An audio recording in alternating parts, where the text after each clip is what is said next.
Hi again, Chris Klein here, Director of Butterfly Ridge Butterfly Conservation Center in Southeast Ohio. And today I believe I want to say this is episode 6. Correct me if I'm wrong, but I think this is episode 6 for the Landscaping for Life series. And once again, our focus is discussing the virtues and the benefits of using native plants to have abundant life in your home landscape, in your garden there. Last week, we talked about monarchs and milkweed and the role that milkweed plays as far as the monarch butterfly population is concerned, and the value of some of our native milkweeds that we have. Today, I want to kind of stay on that same theme. So today's going to be fritillaries and violets. Okay. And, violets are one of those plants that when you've probably been to butterfly gardening talks, that sort of thing, frequently violets are not one of the prime topics that are brought up. Violets are a caterpillar host plant for several different species of fritillary butterflies. Here at Butterfly Ridge, we have 4 different species of fritillaries that fly here, 2 that are especially common. The 2 more common fritillaries that we have, probably the most common fritillary is the great spangled fritillary, and that's a big butterfly. I mean, it's close to monarch size, and it typically flies. Its flight time kind of coincides with milkweed blooming season. So when I see the milkweed flower buds coming on, I know it's getting pretty close to fritillary season too, as far as the great spangleds go. Here we also have the Aphrodite Fritillary. Not as common as great spangled. Looks really similar to the great spangled. Can be kind of tricky to tell those 2 apart. Aphrodites are usually a little bit smaller, a little bit darker, but there's certain features on the underneath side of the hind wing that kind of help you tell one from the other. Then we also, fairly rarely, we get Meadow Fritillary here.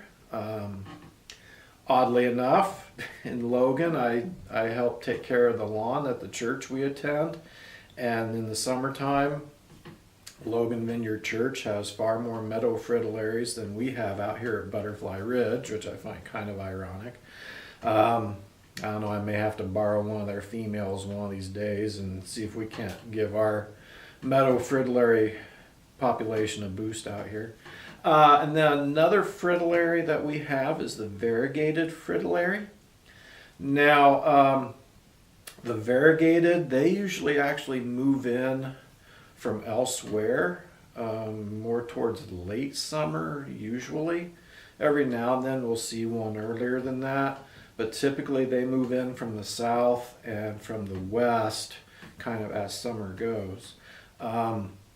The great spangled, the Aphrodite, and the Meadow Fritillaries, they all overwinter here in Southeast Ohio. Variegated Fritillary, to the best of my knowledge, does not overwinter. So once again, it's kind of a migrant that moves into the area in the summertime. All of those fritillaries that I mentioned use violets as their caterpillar host plant. Although now with that said, normally when I've seen variegated fritillary caterpillars, they've actually been on passion vine. And here in Ohio, we in fact do have one native species of passion vine. It's really hard to find in the nursery trade. The best way to get our native passion vine, Passiflora incarnata, is to know somebody who already has it and hope that they let you dig up some, because once again, finding it in the nursery trade is quite the trick. So the variegated fritillaries, like I said, they typically use the passion vine as a host more so than the violets.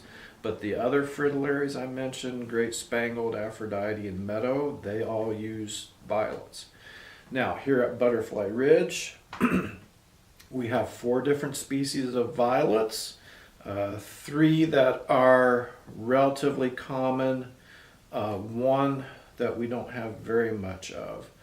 But probably our most common violet that we have here is Viola blanda, which is called sweet white violet. And I'm actually going to, in this video, I'm going to take you outside here in a few minutes, and I'll tell you a little bit more about that sweet white violet. We also have Viola rostrata, which is spurred violet, and is actually one of my favorite wildflowers. I just love those little things. Known for the really long spur that sticks out of the back of the flower. They're kind of a pale purple color, just pretty little flowers. We also have Viola hirsutula, which is southern woodland violet. On that one, it's actually the leaves that are kind of interesting. It has hairy leaves, and the underneath side of the leaves is a real purple color. So they're kind of unusual. You don't see those violets just everywhere.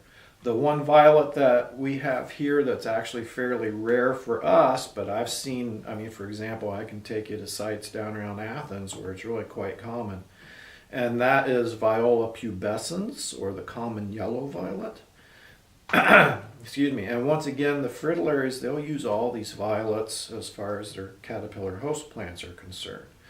And so just let me emphasize, they use them as a host, okay?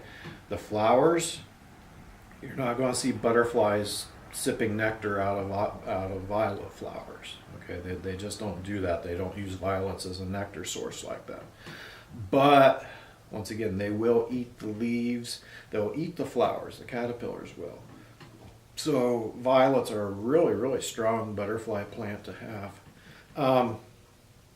Now, like I said, I wanted to take you outside, show you a little bit as far as how we manage our violets with the fritillaries in mind.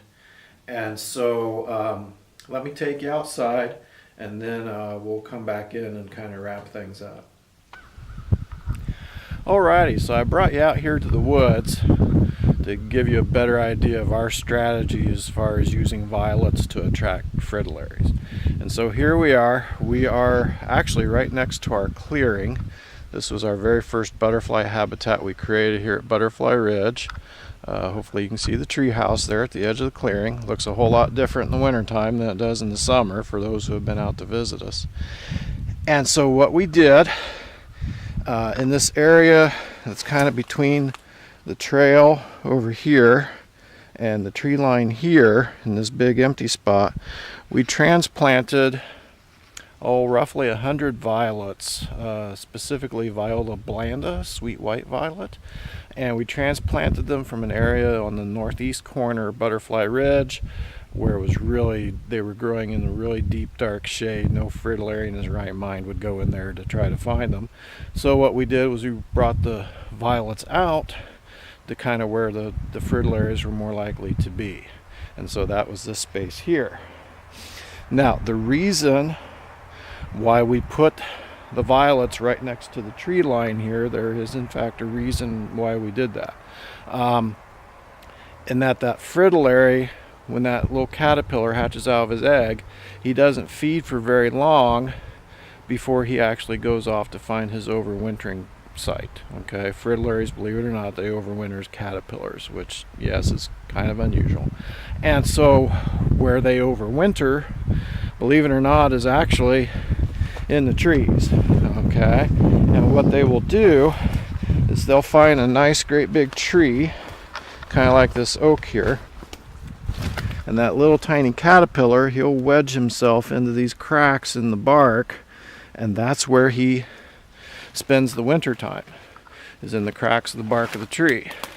And so we wanted to try to get the caterpillar as close to the tree as possible, and so that's why we put the violets right next to the tree line. So hopefully you can see violets in your front yard really aren't going to do the fritillaries very much good for a couple reasons. Number one, of course, you're going to go through every week and mow your yard and chop up any caterpillars that might be in there or eggs that might be in there. Number two, if that tiny little caterpillar has a very long march to get to the nearest big tree, I mean, he's not going to make it. Easy as that. And so once again, it's not enough to have the host plants for the butterflies. You got to have them in the right place too. And so that's why we put our violets right here in this space, like I said, right next to the tree line between the trail and the trees. And this is Fritillary neighborhood here. Okay, well, I hope you enjoyed that little trip up to our clearing there. Yeah, acquiring violets can be a little bit tricky. We've always struggled finding seed of the violets. It's like you gotta get the timing just right, and you gotta know where to look, and it can be tricky acquiring seed. Unfortunately, violet seed is not real available in the retail seed trade, if you will. I know places like Prairie Moon, they sell some violet seed, but their options are just really super limited. As far as purchasing plants, once again, usually the variety is really limited. Our Viola pubescens, our common yellow violet, we actually picked that up from Scioto Gardens Nursery up there in Delaware. And I think they may have had one other species of violet as well. I'm not sure if Gail there at Natives in Harmony carries violets or not. For us, once again, we've had some success with digging it and transplanting it.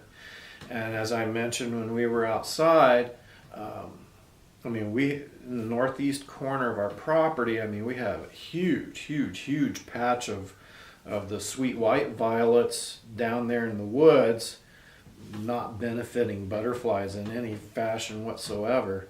And we had very good success at transplanting those into the clearing like you saw. So that might actually be your best bet. Now, once again, keep in mind, because I know probably some of you are thinking, oh, well, I've got violets in my front yard at home. Well, keep in mind, those violets only work to help fritillary butterflies if A, you don't mow them, okay, and B, you have some relatively large trees nearby for those little caterpillars to crawl to spend the winter. So once again, typically violets in the yard at home aren't going to be all that helpful as far as helping establish a good fritillary population. And so just once again, what I'm trying to do is throw ideas out there, give you something to think about during these cold winter months. And so I hope you'll take this information about fritillaries and violets and kind of roll it around in your brains there a little bit, and see if you can't grow your fritillary population there in your own home landscape. And so hope the new year went well for you. Hope you didn't party too hard. And we will see you next Monday. So, bye.